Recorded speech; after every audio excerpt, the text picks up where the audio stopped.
টাঙ্গাইল জেলার এক ঐতিহাসিক নিদর্শন ধনবাড়ির নবাব বাড়ি, যা স্থানীয়দের কাছে নবাব প্যালেস বা নবাব মঞ্জিল নামে বেশ পরিচিত।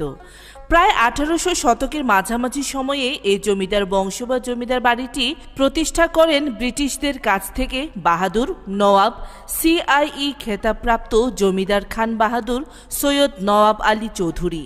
তিনি ছিলেন ঢাকা বিশ্ববিদ্যালয়ের অন্যতম প্রতিষ্ঠাতা। তারই অমর কীর্তি এই ধনবাড়ি জমিদার বাড়ি বা নওয়াব প্যালেস।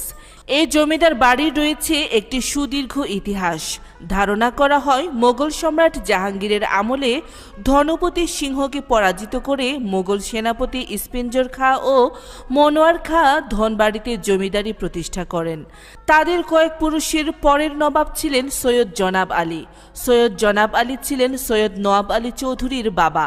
4 গম্বুজ বিশিষ্ট অপূর্ব মুঘল স্থাপত্য রীতিতে তৈরি এই শতাব্দী প্রাচীন নবাব প্যালেস।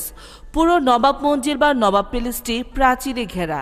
এখানে আসলে দেখতে পারবেন প্রাসাদটি দক্ষিণমুখী এবং দীর্ঘ বারান্দা সংবলিত। ভবনের পূর্ব দিকে বড় একটি তোরণ রয়েছে। তোরণের দুই পাশে প্রহরীদের জন্য রয়েছে 2টি কক্ষ।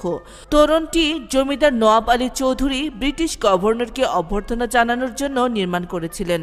প্রাচীরে ঘেরা চত্বর অংশে আবাসিক ভবন 2টি ছাড়া আরও রয়েছে ফুলের বাগান, চিড়িয়াখানা, বৈঠকখানা, নায়েব ঘর, কাচারি ঘর, পাইক পেয়াদা বসতি এবং দাসদাসী চত্বর। দর্শনার্থীদের জন্য প্রাসাদের ভেতরের বেশ কয়েকটি কামরা ঘুরে দেখার সুযোগ রয়েছে। তাছাড়া বারান্দাতে শোভা পাচ্ছে মোগল আমলের নবাবী সামগ্রী, সেগুলো ছুঁয়ে দেখতে পারেন। মোগল আমলের আসবাবপত্র আপনাকে মুগ্ধ করবে।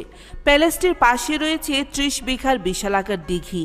পাশে রয়েছে নান্দনিক একটি মসজিদ, যেখানে রয়েছে সৈয়দ নওয়াব আলী চৌধুরীর কবর। তার এখানে নামাজের সময় বাদে 24 ঘন্টা কোরআন তেলাওয়াত হয়।